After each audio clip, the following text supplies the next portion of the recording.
அஞ்சலி, என்ன இந்த சுபீனை இன்னும் காணோம்? நேற்று ஒரு கதையை வேற பாதியில் சொல்லிட்டு போனா, இன்னும் இவனை காணும். அதே ஒரே மனசுக்கு இதாக இருக்குது, என்ன போட்டி நடந்துச்சு, என்ன எதுவும் தெரியலையான்னு. ஆமாம், அதே தான் எனக்கும் நானும் நினச்சிக்கிட்டே இருந்தேன்.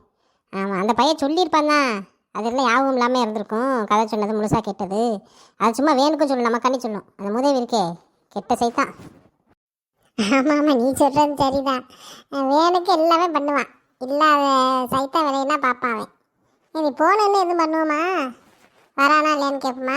சில நேரத்தில் வராமல் கூட வீட்டில் இருப்பான், அந்த வேலை கூட பார்ப்பான் அவன். இல்லை ஃபோன் தான் பண்ணுவேன். நான் ஃபோன் பண்ணால் உங்கள் அப்பா யாரும் எடுப்பா, அது வேறு எதாவது சொல்லுவா. அதுக்கப்புறம் போவேண்ணா எதுன்னு சொல்லுவா, அப்புறம் அங்கேயே கடந்துருவான்.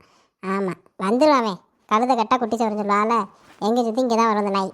வந்துடும், இப்போ வந்துடும். அது இந்த தான் வந்துட்டானே. ஆடா சுபின்னு, என்ன இன்னைக்கு என்ன ரொம்ப லேட்டு?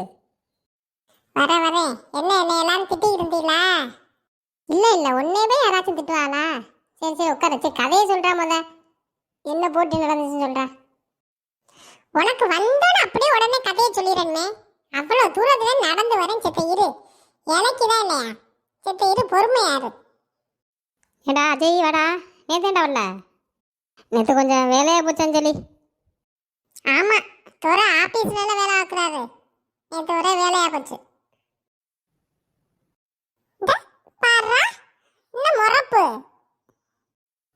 அப்புறம் என்னடா வேலை பார்த்துட்டு வந்தேன், வேலை இருந்துச்சு சொல்கிறேன். அப்புறம் என்னமோ பெருசாக பேசுகிற. ரேஷன் கடைக்கு போயிட்டு வந்தேன்னு சொல்லு. அதை வெளியில் சொல்ல முடியல உனக்கு. சரி, ஆஃபீஸ் வேலை பார்த்தாப்புல வேலை இருந்துச்சுங்கிறாரு.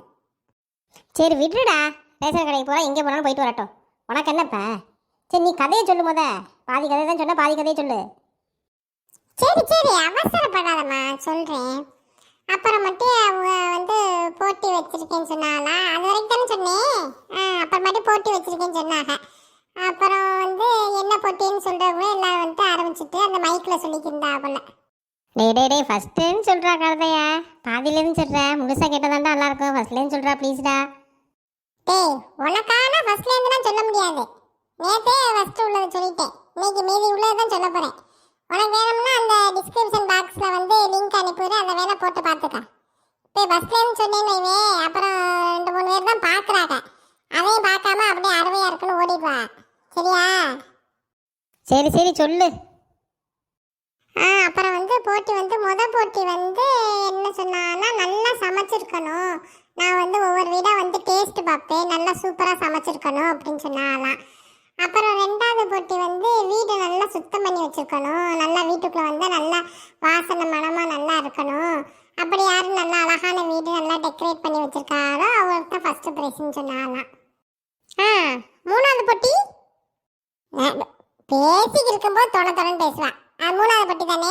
3வது போட்டி இந்த உச்சி குடும்பியை யார் போட்டு தள்ளுறாங்களோ அவங்களுக்கு தான் முதல் பரிசுன்னு சொன்னாலாம். ரொம்ப தான் பண்ணுவாங்க. 3 போட்டினா இல்லடி, 2 போட்டி தான் போல. அது பாட்டி மறந்துட்டு சொல்லிடுச்சு 3 போட்டின்னு. அப்போ 2 போட்டி மட்டும் தான் வச்சாலாம். ஆமாம், பாட்டி மறந்துடுச்சு, நீ மறந்துட்டேன்னு சொல்லு. ஆமாம், நான் மறந்துட்டேன்.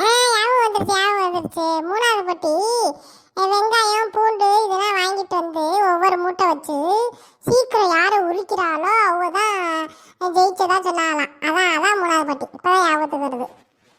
நல்ல வேலை இப்போயாச்சும் யாபத்துக்கு வந்துச்சே.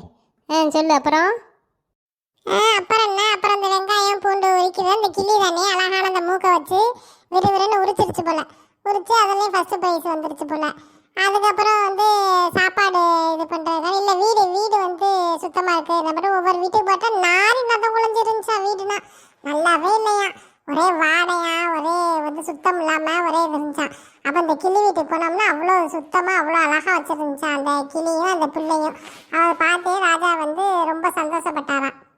ஆனால் இதில் என்ன ஒரு முக்கியமான விஷயம்னா, அந்த ராஜா அந்த பிள்ளையை இது வரைக்கும் பார்த்ததே இல்லையா. அந்த பிள்ளை தன்னோட முகத்தை காட்டாமே இருந்துச்சான்.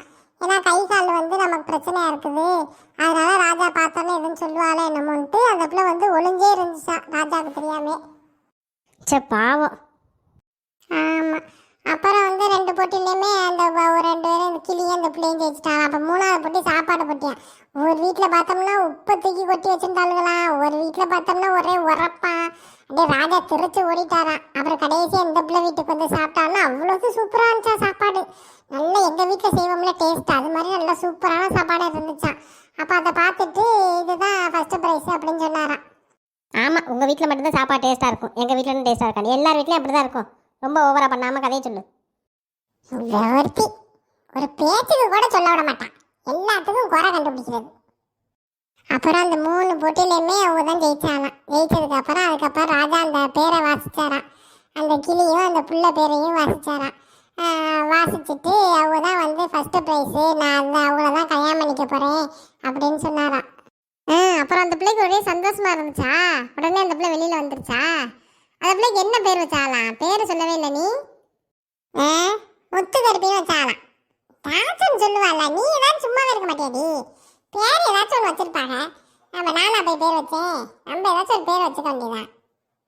சரி விடு மாப்பிள்ளை, எல்லாத்துக்கும் நீ டென்ஷன் ஆகிட்டே இருப்ப. அப்புறம் ராஜா வந்து பார்த்தாரா இல்லையா அந்த பிள்ளைய? முறைக்காத மாப்பிள்ளை, மேற்கொண்டு கதையை சொல்லு. ரொம்ப ஓவராக தான் நீ பண்ணிக்கிட்டு இருக்க. அப்புறம் என்ன, ராஜா பார்த்துட்டு அப்புறம் மட்டும் இந்த பிள்ளை தான் நல்லா ஜெயிச்சிருக்கும் போல அந்த பிள்ளை வெளியில் வந்துச்சான். வந்ததுக்கப்புறம் அப்புறம் மட்டும் டேய் சிரிச்சாப்புல சொல்லுடா, முறைச்சிக்கிட்டே சொன்னால் நல்லாவே இல்லை. சரி சரி. அப்புறம் அந்த பிள்ளை வந்து வெளியில் வந்துருச்சான். அப்போட்டா அந்த ராஜா பார்த்து அவருக்கே மனசுக்கே ஒரே சங்கட்டமாக போச்சான். இந்த பிள்ளைக்கு இப்படி கால் நொண்டியாக இருக்கே, இவ்வளோ அழகாக திறமையாக எல்லாமே பண்ணியிருக்கே, இந்த கிளி அவ்வளோ ஹெல்ப் பண்ணியிருக்கே அப்படின்னு சொல்லிட்டு அதெல்லாம் வந்து பெருசாக எடுத்துக்காம நான் இந்த பிள்ளையை தான் கல்யாணம் பண்ணிக்க போகிறேன் அப்படின்னு சொல்லிட்டு அந்த பிள்ளைய கல்யாணம் பண்ணிட்டு பெரிய அரண்மனையா அங்கே கூட்டிகிட்டு போயிட்டு சந்தோஷமாக வச்சு வாழ்ந்தாலும் அந்த கிளியுமே அங்கேயே தான் இருந்துச்சான். அவ்வளோதான், கதை முடிஞ்சிருச்சு. நீ சூப்பராக இருந்துச்சு சுபின்னு கதை இன்னைக்கு. டெய்லி ஒவ்வொரு கதையெல்லாம் சொல்லுவேன்டா, டெய்லி விளையாடுவேன்டா. சரி, நாளைக்கு யாராச்சும் ஒரு கதையை சொல்லியிருப்பாங்க, இல்லாட்டி ஏதாச்சும் ஒரு போட்டி இட்டு வைப்போம். சரியா? சரிடா, சரி வா எல்லாரும் கிளம்புவோம்.